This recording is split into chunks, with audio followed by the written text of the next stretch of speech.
அப்பா கிட்ட நான் பேசிட்டேன், நாளை விசாரணையில கண்டிப்பா அப்பா அவர்கள் சேர்ந்து வாழ தான் முடிவு எடுக்க போறாரு அண்ட் எங்க அம்மாவும் இதுக்கு ஒத்துக்கிட்டாங்க அப்படின்னு சொல்லி ஜேசன் சஞ்சய் இப்போ ஒரு ரீசெண்டா அவரோட ஃப்ரெண்ட்ஸ் மத்தியில இந்த நியூஸை ஷேர் பண்ணதா ஒரு விஷயம் செம்ம வைரலா போயிட்டு இருக்கு சோசியல் மீடியால. விஜய் அவர்கள் சங்கீதா இவங்களுடைய விவாகரத்து வழக்கு நாளை விசாரணை வருகிறது. லாஸ்ட் இயர் டிசம்பர்ல சங்கீதா அவர்கள் நான் விவாகரத்து பண்ண போறேன் அப்படின்னு சொல்லி ஒரு மனு தாக்கல் போட்டாங்க. அந்த மனு தாக்கல்ல அவங்க ஷேர் பண்ண விஷயங்கள்லாம் கேட்கும்போது என்னது இப்படி ஒரு விஷயம் நடந்திருக்கா இவங்களுக்குள்ள அப்படின்னு சொல்லி நிறைய சர்ப்ரைஸ் அண்ட் செம்ம ஷாக்கிங்காகவும் இருந்தது.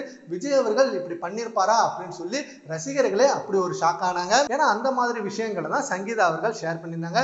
விஜய் அவர்கள் ஒரு நடிகை கூட தொடர்புல இருந்தாரு. எனக்கும் அவருக்கும் இதனால ஏகப்பட்ட சண்டைகள் சச்சரவுகள் ஏற்பட்டது, கருத்து வேறுபாடு நிறைய வந்தது. இதனால 2 வருஷம் நாங்க பிரிஞ்சே இருந்தோம் அண்ட் இனியும் எங்களால சேர்ந்து வாழ முடியாது அப்படின்னு நான் நினைச்சுதான் இப்போ விவாகரத்துக்கு நான் மனு தாக்கல் பண்ணியிருந்தேன் அப்படின்னு சொல்லியிருந்தாங்க. இதனால நிறைய ரசிகர்கள் ஷாக் ஆனாங்க அண்ட் கூட இருந்த பிரபலங்கள் இப்போதைக்கு இந்த விஷயம் வெளில வேற வேண்டாம் அண்ட் நீங்க பிரிய வேண்டாம், நீங்க சேர்ந்துதான் வாழணும், அதுதான் நல்லா இருக்கும் அண்ட் உங்களோட மகளோட வாழ்க்கை இருக்கு, அவங்களோட ஃபியூச்சரை நீங்க யோசிச்சு பார்க்கல அப்படின்னு சொல்லி ஏகப்பட்ட பேச்சுவார்த்தை பண்ணிட்டே இருக்காங்க.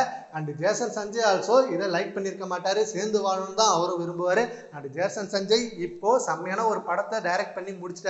அந்த படத்தோட ரிலீஸ் டேட்டும் இந்த மந்த் தான். ஸோ இந்த மந்த்ல இவங்க 2 பேரும் சேர்ந்து வாழ போறா அப்படின்னு ஒரு சந்தோஷமான செய்தி வந்தா அவருக்கு ரொம்ப ஹாப்பியா இருக்கும். பட் ஆப்போசிட்டா ஒரு நியூஸ் வந்துச்சுன்னா கண்டிப்பா அவரோட படத்துக்கும் இது ஒரு பாதிப்பா இருக்குமான்றது ஒரு கேள்விக்குறியா இருக்கு. சரி ஓகே ஃப்ரெண்ட்ஸ், ஜேசன் சஞ்சய் நினைச்ச மாதிரி அவங்க அப்பா அம்மா சேர்ந்து வாழணும் அப்படின்றது ரசிகர்களோட கனவு. இதை பத்தி உங்க ஒப்பீனியனை நம்ம கமெண்ட் பாக்ஸ்ல கமெண்ட் பண்ணுங்க. Thank you friends.